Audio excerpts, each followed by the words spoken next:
Councilmember Toby Gilley has our prayer and pledge. Mr. Gilley? Thank you, Mayor. Would you bow with me, please? Dear God, our most loving Heavenly Father, we thank you so much for this wonderful day that you've given us and the beautiful weather that we've had the last few days that's helping to dry out our neighboring communities from the floodwaters from this past weekend. And Father, we thank you for this great city in which we live. Tonight, as we come together to make decisions for this community, please give us your wisdom in doing so. In your Son's name we pray. Amen. Amen. Amen. Pledge allegiance Allegiance to the flag of the United States of America and to the republic for which it stands, one nation under God, indivisible, with liberty and justice for all. All right, we have a number of guests with us tonight. Certainly nice to have folks come, and as I always say, it's nice to see you without pitchforks and torches. So we're certainly happy you're here, and hope you will benefit from being here with us tonight and listening in to see exactly what we hear regarding our agenda tonight.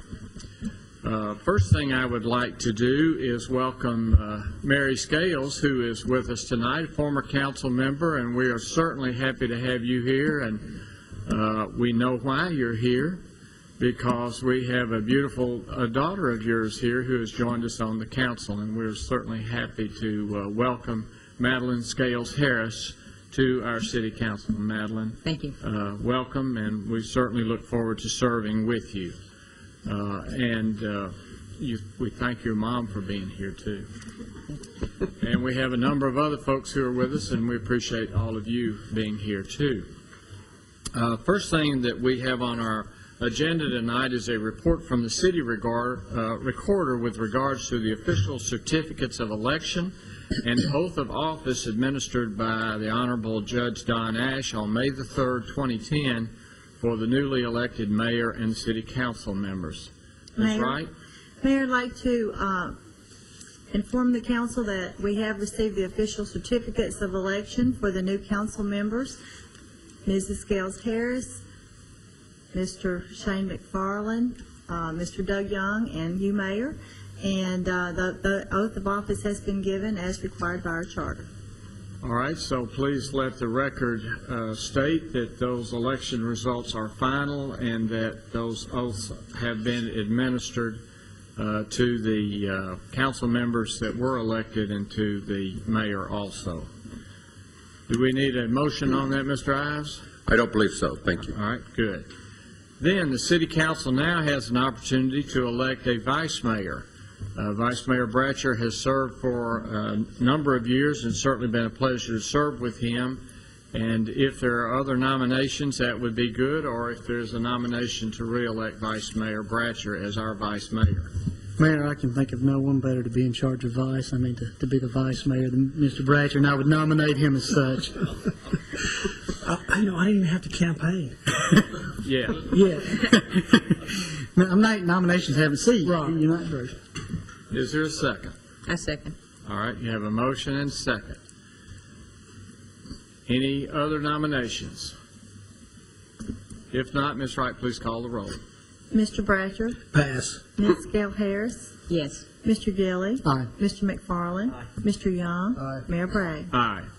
At this time, we'll consider for adoption a resolution honoring David Edwards for his service to the city. And I want to apologize to everyone in our haste last week to get this resolution prepared. We omitted two very important things. One really, really important, which is David's family, wife Vicki and children Paige, Martha Marie Pippin, and Preston.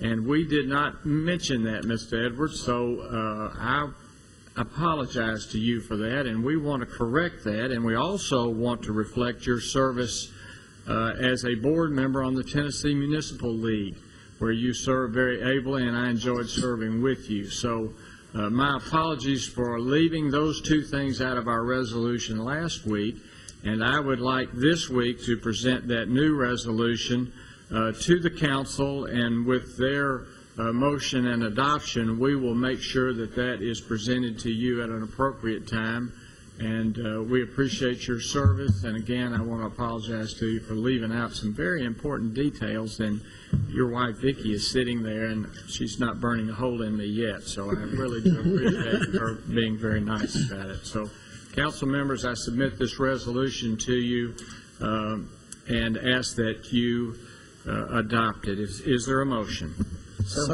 Second. All right, you have a motion, second. Please call the roll, Ms. Wright. Vice Mayor Bratcher. Aye. Ms. Gale Harris. Aye. Mr. Gilly. Aye. Mr. McFarland. Aye. Mr. Young. Aye. Mayor Bragg. Aye. And I want to give you another round of applause.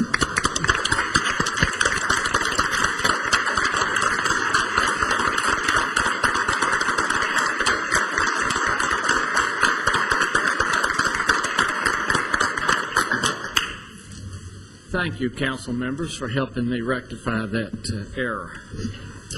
All right, this time you have your consent agenda before you. If there are questions regarding the consent agenda, now would be a great time to bring those up.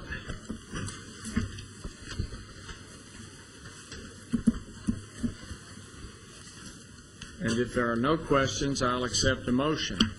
Mayor, hearing none, I move that we approve the consent agenda. Second. All right, you have a motion and a second. Would you please call the roll, Ms. Wright? Vice Mayor Bratcher. Aye. Ms. Gale Harris. Aye. Mr. Gilly. Aye. Mr. McFarland. Aye. Mr. Young. Aye. Mayor Bragg. Aye. You also have before you the minutes of the April 22nd meeting of our City Council. If you've had an opportunity to review that, are there any additions, corrections to the minutes of the April 22nd meeting? If not, Mayor, I move that we approve the minutes as submitted. Second. All right, motion and second. Please call the roll. Vice Mayor Bratcher. Aye. Ms. Gale Harris. Aye. Mr. Gilly. Aye. Mr. McFarland. Aye. Mr. Young. Aye. Mayor Bragg. Aye. This time we'll consider for passage on second reading an ordinance to amend approximately 13.5 acres in the Garrison Cove, Section 5, Planned Unit Development, PUD District by deleting multifamily residential lots and to delete approximately 7.5 acres located east of North Rutherford Boulevard and south of Higgins Lane from the said planned unit development PUD district and rezone it to residential multifamily 12 RM12 district.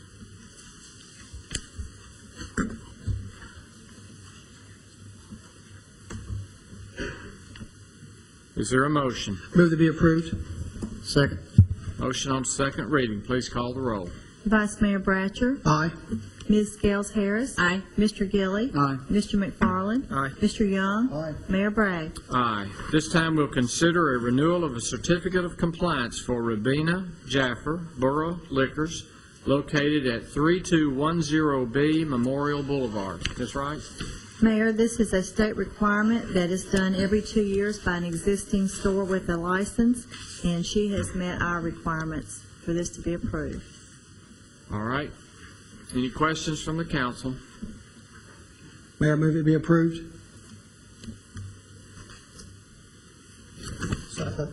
All right, you have a motion and a second that we renew this certificate of compliance. Please call the roll, Ms. Wright. Vice Mayor Bratcher. Aye. Ms. Scales Harris. Aye. Mr. Gilly. Aye. Mr. McFarland. Aye. Mr. Young. Aye. Mayor Bragg. Aye. You have your renewal. Thank you. This time we'll consider recommendations of the traffic director with regards to construction contract for resurfacing Thompson Lane, Northwest Broad Street to Old Fort Parkway, funded by a ARRA TDOT PIN number 113050.00 state project number 75 LPLMF 30180900247. Thank you very much, Mr. Richardson, for allowing me to go through that maze. Thank you, Mayor Bragg, members of council. Hopefully you won't want me to repeat all these project numbers, so I'll get right into the business at hand. After originally putting this in the agenda package, we did make one revision to the recommendation that you have, I think, before you tonight. And that includes an addition of an amendment to the contract. And the underlying recommendation deals with the bids that were received on April 16th for the resurfacing of Thompson Lane between Oakport Parkway and Northwest Broad Street. As you mentioned, this is being done with American Recovery and Reinvestment Act or stimulus funds. The basis of the project is that we would look at milling up the surface and resurfacing that, and also in the restriping of this, we will be including bike lanes as a function of the new cross-sectional layout of the road. So where we had none before, we will incorporate those in there. That would be, I think, a good addition to the bike lanes that we have on Thompson Lane on the other side of Broad, and also something that's a good addition to the proximity to the Gateway Trail and some of those elements out there. So we're looking forward to getting that going. We did receive 3 bids.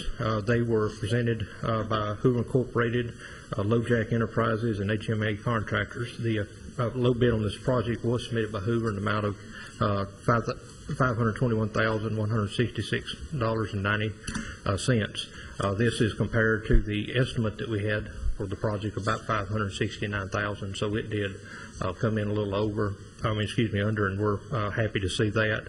I'd also provided in your package a little bit of a breakout of the budget, and where we started with about $625,000. Given the bid and the other costs for design and oversight and so forth, we're looking at a reserve of about $25,000 on the project. So that basically means that this will be a 100% federally funded project. I would say too that the road, typically it is a local street, it's not a state route, so it would have cost the city of Murfreesboro dollar for dollar ultimately to pave this road, but we were able to take advantage of some competitive stimulus funds, and therefore would be paid 100%. And that is significant in the fact that as large as this road is, wide and long, it's about 2.1 miles, that's getting pretty close to half of our annual paving budget. So that will save us some money, certainly, down the line. And also I want to point out that subsequent to the receipt of these bids, we were made aware that we had yet again some more federal language that need to be included in these contracts. And we have provided you that in the form of an amendment that is before you. So based on the recommendations of the project engineering firm, Florence and Hutchison, and concurrence of TDOT, we'd recommend the acceptance of low bid from Hoover in the amount noted, and approval of the contract as amended before you between the city of Murfreesboro, and this will be subject to the approval of the legal documents or the contract documents by our legal department. All right. Any questions for Mr. Richardson on this recommendation? We're being asked to approve a low bid and also to approve the contract.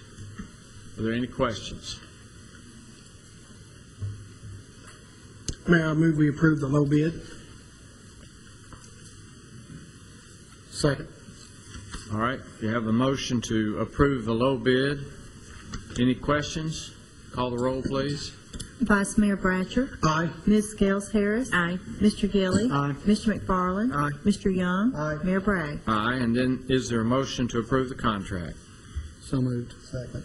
You have a motion and second. Please call the roll. Vice Mayor Bratcher. Aye. Ms. Scales Harris. Aye. Mr. Gilly. Aye. Mr. McFarland. Aye. Mr. Young. Aye. Mayor Bragg. Aye. Thank you, Mr. Thank you. Richardson. This time we'll consider recommendations of the city engineer with regards to Haynes Drive improvements. Welcome, Mr. Griffith. Thank you, Mayor Bragg and members of the City Council. I have for you tonight the one item, and it's proposed improvements to Haynes Drive. Staff has considered improvements to Haynes Drive over the last several months and is recommending widening the existing roadway from east of Regency Park Drive to west of Sulphur Springs Drive.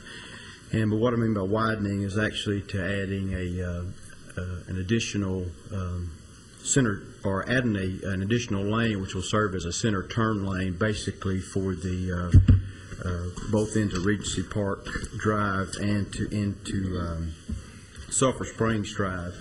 If council will remember, we presented this originally back in October of 2009. The project came up in regards with a request from the street department to repave the entire roadway, or the roadway from Wiltshire back to Memorial Boulevard. We saw an opportunity to improve the performance of the roadway in the mentioned area in a back-to-back curves that have given us some problems over the past. Council asked for some additional information that was provided to you in a November 2009 memo.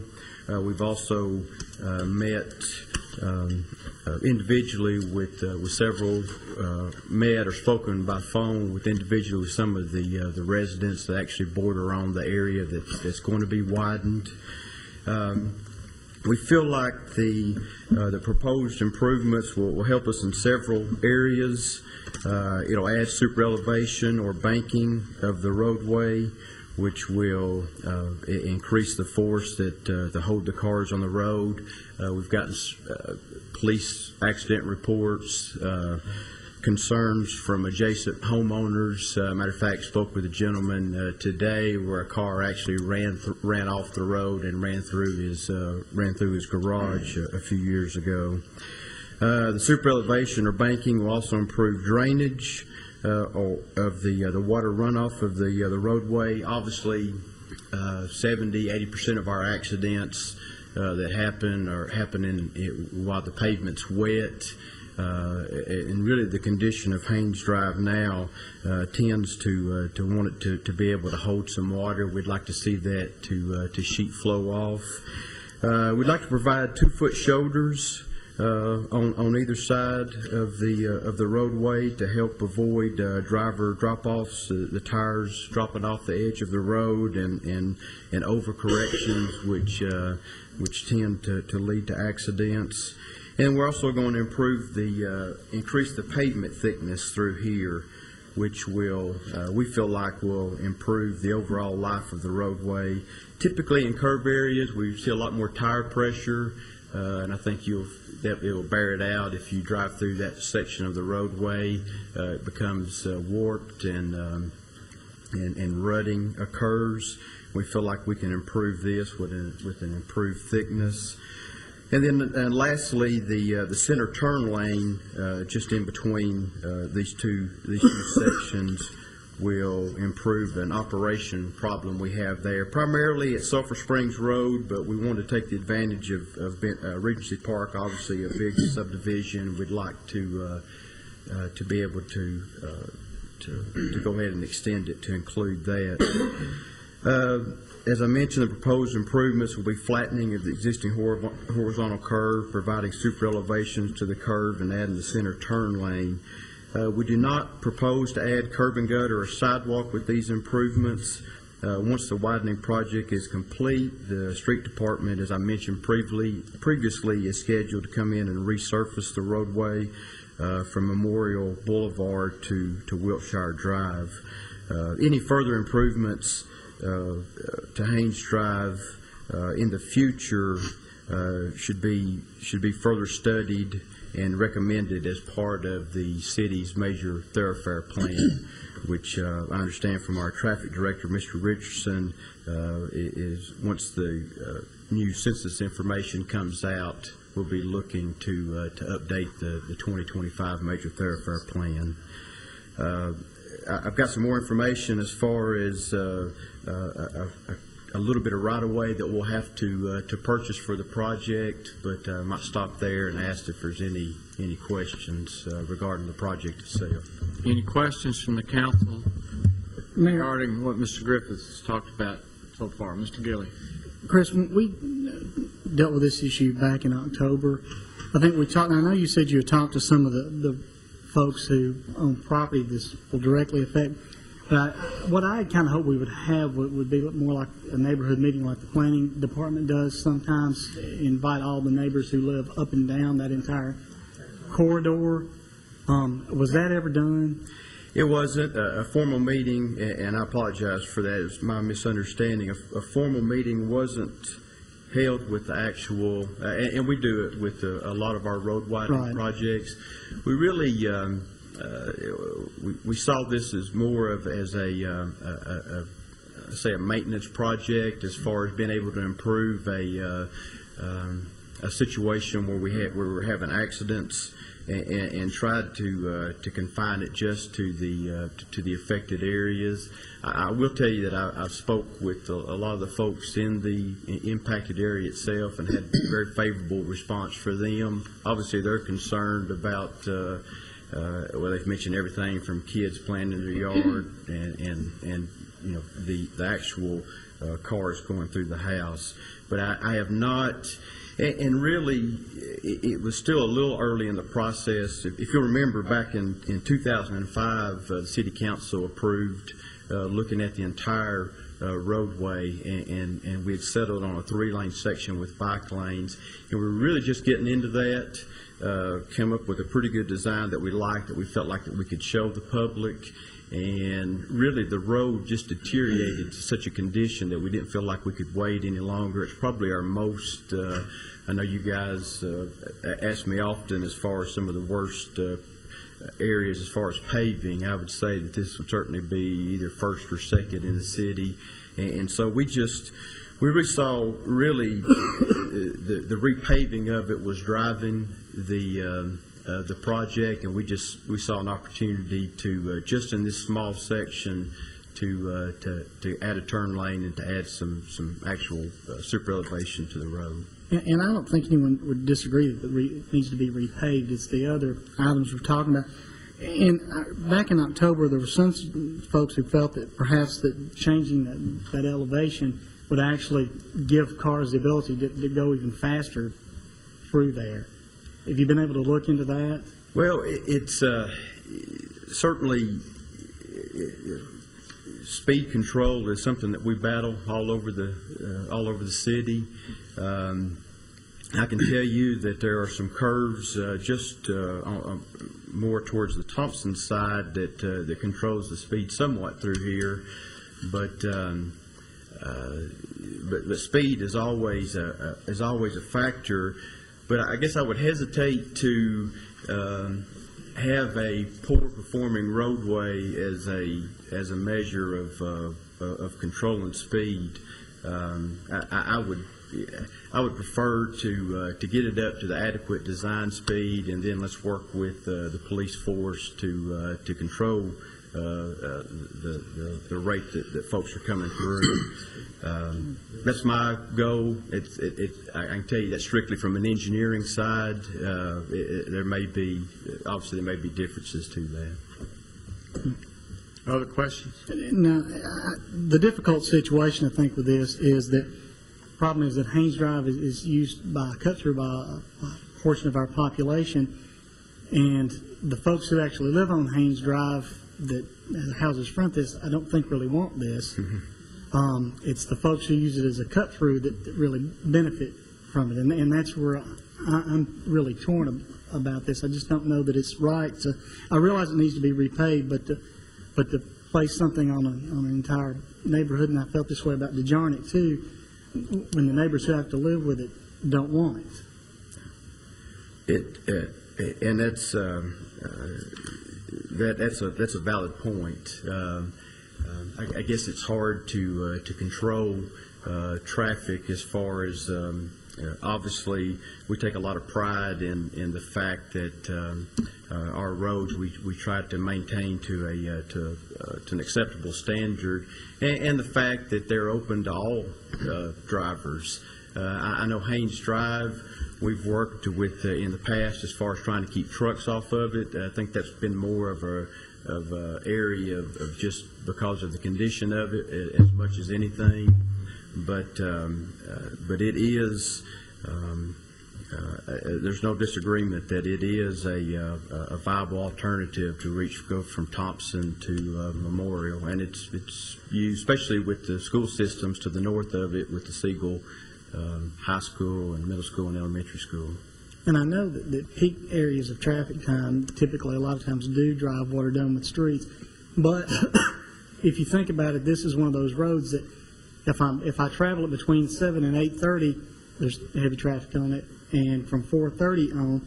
But anytime I've been coming from Nashville and used it as a cut through over myself between 9 and 3, I almost never see another car on it. I think just to add to what Mr. Griffith had said, Mr. Gilly, we certainly understand the road needs to be repaved. I think there's been a recognition the road Right. needs the resurfacing. I think what we've seen with this road, though, is the fact that the design of it doesn't match what the criteria would be if you were starting from scratch. We believe that to be a contributor toward the increased number of crashes. And while we're doing the repaving and creating some pavement wedges to try to keep the cars on the road is why we're trying to combine the maintenance effort and the acquisition of this third of an acre to address the design problems. Well, like I said, I don't have any problem with the repaving, but I just don't think I can go along with adding the turn lane. Mr. McFarland? I've got a couple of questions for Mr. Richardson, if it's possible. Sure. And I understand with Councilman Gilly, I'm very rarely since we've been up here have we've ever had someone come up here saying, please widen my road if they live on that road. I mean, no one wants their road widened. And I understand what we're saying about the residents who live on that road. I live in that area. I live a street over from Haynes Drive, and I understand that people who live in front of those roads don't want their roads widened, but unfortunately we can't put a toll gate on the road and say you can't travel this road unless you live in this area. But my question is, taking the widening aside, what's our traffic count on Haynes Drive right now? Well, I think a lot of it depends on where you're looking at. I'll give you two different locations so you can kind of contrast and compare those. But on the end closer to Thompson Lane, it's in the neighborhood of 7,000 vehicles a day, and that's been consistent over the last couple of years. In fact, I have some information on that would I think if you can just see at least the context of the graph and the several years that we followed that. I don't know if you can see it from there. Is it over 7 years? You know, 7 years?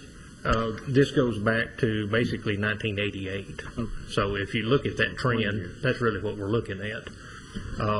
And so at about 7,000 on that end. The other end is almost double that. And it kind of makes sense if you think about it, because the north-south streets that adjoin or connect to Haynes Drive are certainly Regency Park on one side and the Regionwood area on the other. So that in the middle is where you get the higher volumes, and that's about, on an average, is about double the 7,000. So what, at that traffic count, what would that warrant? What size of street would that warrant? Basically, I think that you're looking at a 3-lane street. Typically, you get up to a level, we talk level of service when we talk about transportation planning, but 18,000 is the upper end of a level of service D. And certainly when we, look in the future, and this is what we will be talking about, I think, when we go back and look at the larger project in the major thoroughfare plan update. But when we look at those upper levels, we're also talking about 25 years and trying to project out. And then when we're spending monies on the road, try to make sure that they're, as adequate as our projections show. And then the other thing that I had a question about that I noticed this weekend, that I think we had 2 spots on Haynes Drive where we had water go across Haynes Drive. Now obviously this was I don't want to say an anomaly, but this was not a regular rain that we had. Right. But we've got a ditch line system that's on Haynes Drive right now, and we're, consistently going through, whether it's Leaf Avenue or areas that are in our city, and trying to fix the ditch systems. How's our drainage functioning on Haynes Drive? Well, and I think Mr. Griffith could probably tell you, in some cases not very well in different places, but the larger drainage project, and it has to be a huge system and looked at comprehensively because of the length of the way that runs, and there's no real outlets to it. That's one of the big things that would have to be addressed in the design of this road, and I think that's one of probably the more costly things that we were looking at as a function of our original plans for the 3-lane widening and so forth, was the drainage aspect of the project itself. And then, Mr. Griffith, what's our paving schedule? I know we said I've got 4 or 5 people who regularly email me on a bi-weekly basis, and Mr. Lyons gets those emails about when are we going to pave Haynes Drive. I had one gentleman email me last week saying that he was going to send his alignment bill to me. Well, and I can I can certainly appreciate that. It is, especially just coming through the winter that we have, and even the recent rainfalls, it's continued to deteriorate. But our plans right now would be to, it is in the 2010-2011 paving year, and the plans would be to resurface it immediately after this project is completed. And so there's just, and it would even, it's going to be resurfaced, or it's been recommended to be resurfaced separate from this project, whether or not. Other questions for Mr. Griffith? When we have projects such as this, do we always survey the residents in the area? Yes, ma'am. We typically we typically get the plans in such I guess a form that we'll have a good design to show them what the impact is on the property, and then we'll send out public notices, send out mailers to each resident, and try to have a public meeting in the area, such as Siegel Elementary School in this area. We've been consistent with that since I've been with the city. Have better responses on some than others, but especially we've actually been very pleased with a couple of public meetings that we've had. The Manny Avenue project had a great turnout for that, and get a lot of good feedback from the residents. It's always good to get information and appreciate the information that I just got for some callers today on it. It's always good to get information that the residents there and sees they're there every day, as opposed to just us just coming in and taking a snapshot of it. What feedback have we gotten from the residents in this area? From the immediate area, we haven't had, and they're correct, we have not had a public meeting as of yet for the entire roadway, because this really is just focusing on this short stretch. I can tell you that I spoke with 2 residents today. They own 3 properties, maybe 4 properties total in there, and they were positive. They felt like that, matter of fact, that they were for the project because they're the ones that's wound up with cars in their front yards, and as I mentioned, one gentleman, Mr. Hancock, actually had a car go through his garage, which that scares me whenever cars are leaving the road and actually hitting structures that are nearby. Are there 5 properties that that there's a taking on? Is that correct? That's correct. There's 5. And I see number 2. I know is that odd lot. The third property, I guess, or second property from Sulphur Springs going east, and then across the street is number 5, which is the kind of the hard corner. Is that right? Yeah. And where is 4 and 3 and 1? Well, Mr. Merritt's property is immediately across the street, or it's basically at the entrance to Regency Park. Matter of fact, the Regency Park subdivision sign is in one of his. So that's 1? Yes, that's number 5. No, that's number 5. Yes. Okay. Then next to him is another property that's going to. It skips a little bit because we actually have a little bit more right-of-way in some areas. All right, so the house that sticks out in the corner there, I mean, it's got a real bad corner in front of it, and the house is very close to the road. There's 3 properties between Regency and Buckle. Yes, sir. The one in the middle. We're not taking anything there? And I apologize, I don't have my actual map. I believe I can tell you that the Pasco property, or Mr. Hancock's property, is the one at the corner of Sulphur Springs Road itself. It would be on the southeast corner. Okay. And then he also owns the One next to it. the one next to it, the triangle. And we're not taking anything there? Not taking anything from there. Now we've got a significant take from Mr. for Mr. Hancock, and I spoke. That's on the front of the house that's on the corner that's just been rebuilt. Yes, I spoke with him today. He agreed that something. Matter of fact, he was the one that had. It wasn't on that corner property, but it was on the triangular property that the car went through his garage and had. And to be then is there rebuilt. some taken across the street? Yes, there is Mr. Of course, Mr. Merritt, which is down on that corner, and then there's. I don't have the property owners here, but there's two other properties there I across see the a street. that have Smith, been and I see an affected. Adams, and I see a Williams. Chris, what about Mr. Pruitt on the corner? Mr. S. Pruitt?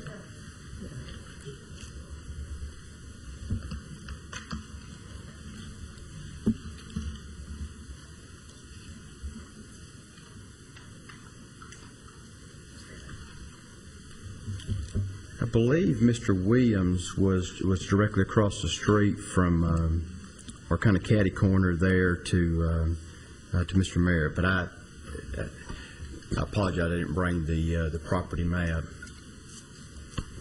Are the 5 families listed, are these the families that will be affected the most?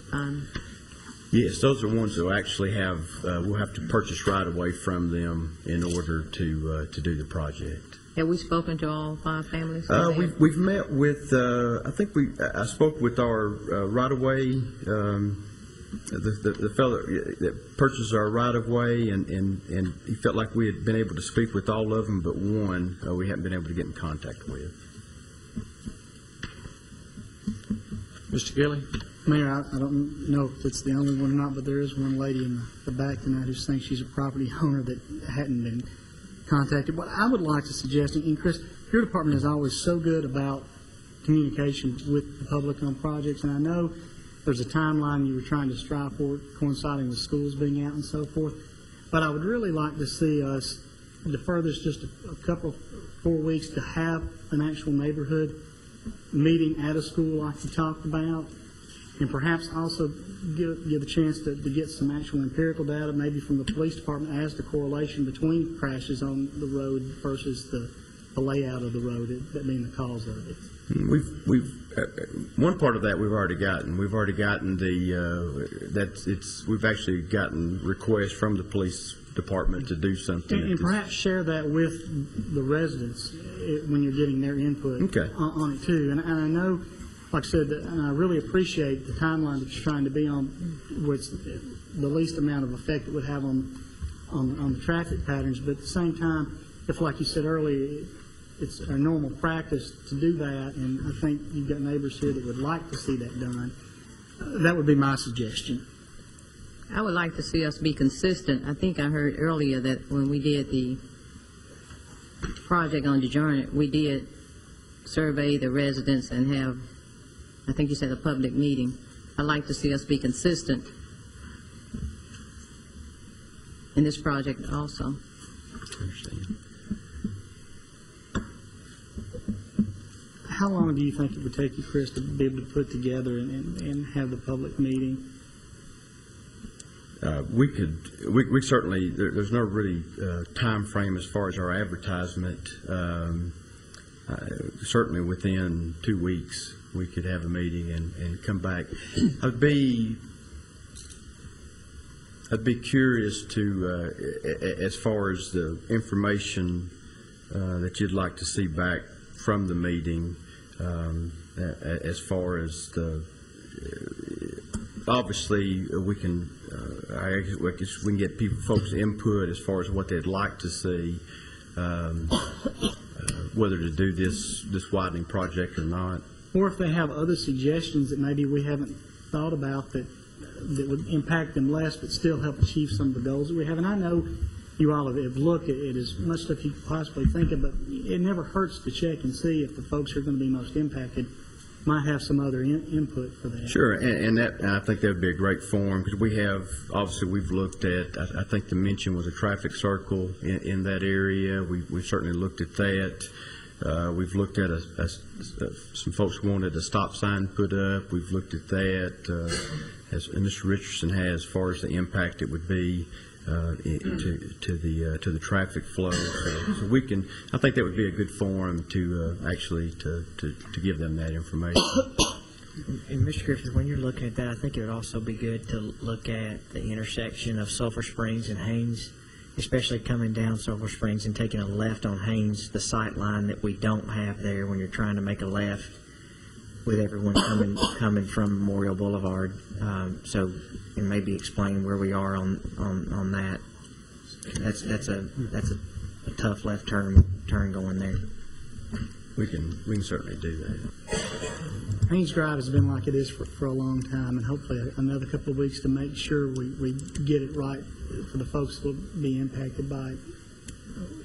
Frankly, there hadn't been a whole lot of change since it was Sulphur Springs Road through that area, because that's what it was. Yeah. It was Sulphur Springs Road. Mayor, I would move that we defer this for 2 weeks to allow Mr. Griffin and his department to get with the neighbors in a formal setting and report back to us on that. I second. All right, you have a motion and a second. Is there any discussion? Please call the roll.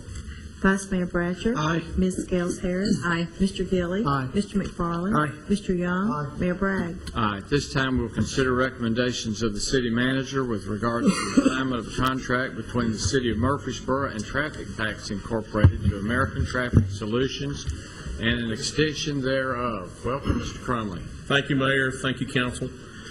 Our current provider of automated traffic enforcement, Traffic Packs, has made a corporate decision to leave the United States and the business it had in various states with traffic cameras.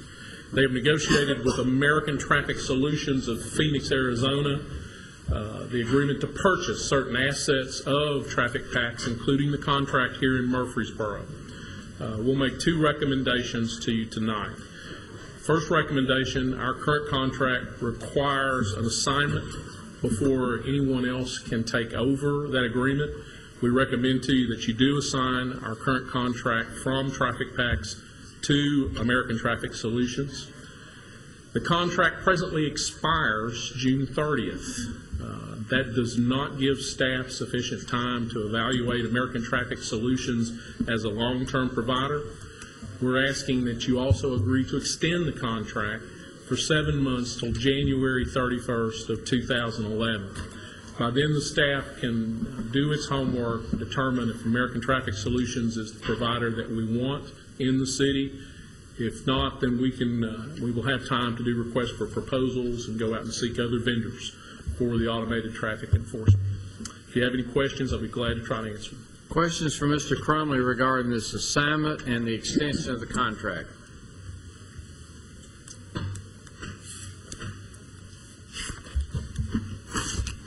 One motion, I'll take care of both. Yes. Mayor, if there are no questions, I move we approve the recommendations of the city manager. All right, that would be the assignment of American Traffic and the extension of the contract for the period specified. Correct. Motion, is there a second? Second. You have a motion and second. Any questions on the motion? Please call the roll, Ms. Wright. Vice Mayor Bratcher. Aye. Ms. Scales Harris. Aye. Mr. Gilly. Aye. Mr. McFarland. Aye. Mr. Young. Aye. Mayor Bragg. Aye. This time we'll consider any beer permit applications. Ms. Wright? Mayor, we have several tonight. We have a new location for a hotel at 2230 Armory Drive. We have a new location for a restaurant at 206 West Northfield Boulevard. An ownership change for a restaurant at 352 West Northfield Boulevard. An ownership change for a restaurant at 230 Stones River Mall Boulevard, Suite A.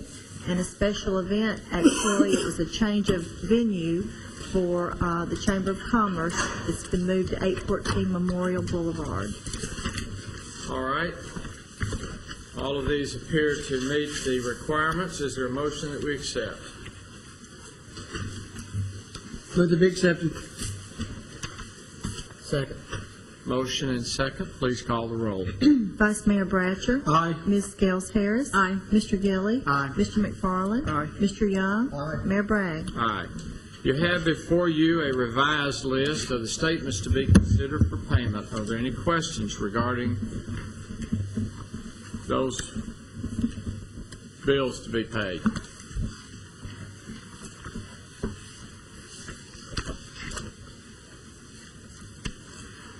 If not, is there a motion that we pay the bills? So moved. Second. Motion second to pay the bills. Please call the roll.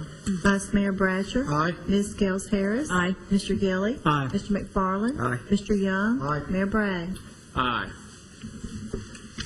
Tonight, our Senior Center Commission has 2 vacancies, and I recommend to you that Dolores D. Doyle fill the unexpired term of Rick Canada, and that Philip Lance fill the unexpired term of Father James Calaracan.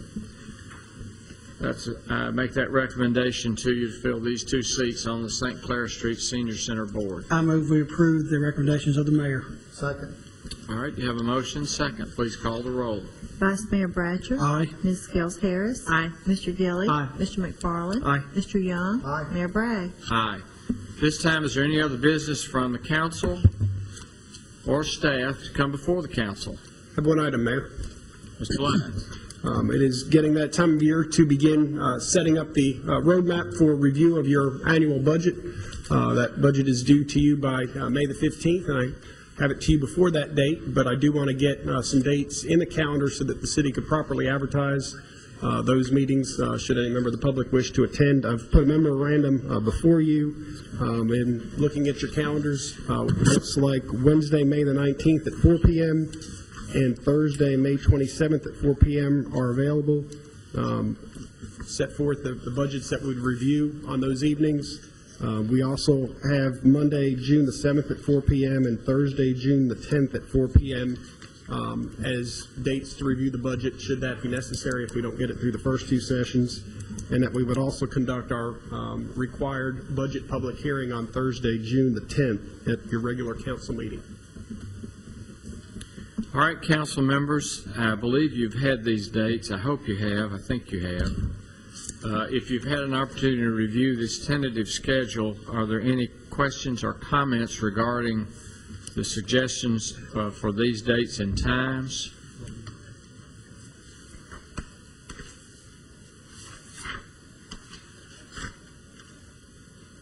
Any questions at all? If not, would you like to, I'll accept a motion that we set these tentative dates so that we can advertise the May 19th 4 p.m. budget review meeting, the May 27th 4 p.m., the June 7th 4 p.m. if necessary, the June 10th 4 p.m. if necessary, and the June 10th public hearing for the budget hearing at our regular council meeting.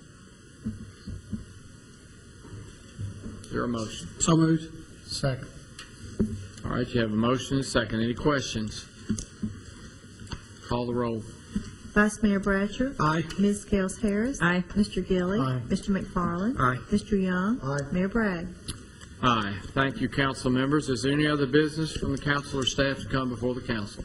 Mayor, I know you have been on pins and needles waiting to hear this, but the registration for the Murfreesboro, the 3rd Murfreesboro middle half has opened up. Fourth, that is right. It'll be the 4th one. And we are at 700 so far, and it's October, second weekend in October. And I know that you've been working on your trigger finger to shoot the starting gun again. I've been working on my cotton earplugs. Mayor, I signed up the other day, and they said that Mr. Bratcher had beat me in line by 100 spots getting signed up. I think you've been misinformed. You have been misled. All right, the middle half, still giddy from the 3rd, going from the 4th, for the 4th. Very good. Anything else for the council? I'm running. Again, we welcome Ms. Scales. We're happy that you're here, and we certainly look forward to the service of Madeline on our council. Thank you. You are adjourned. Oh, he should-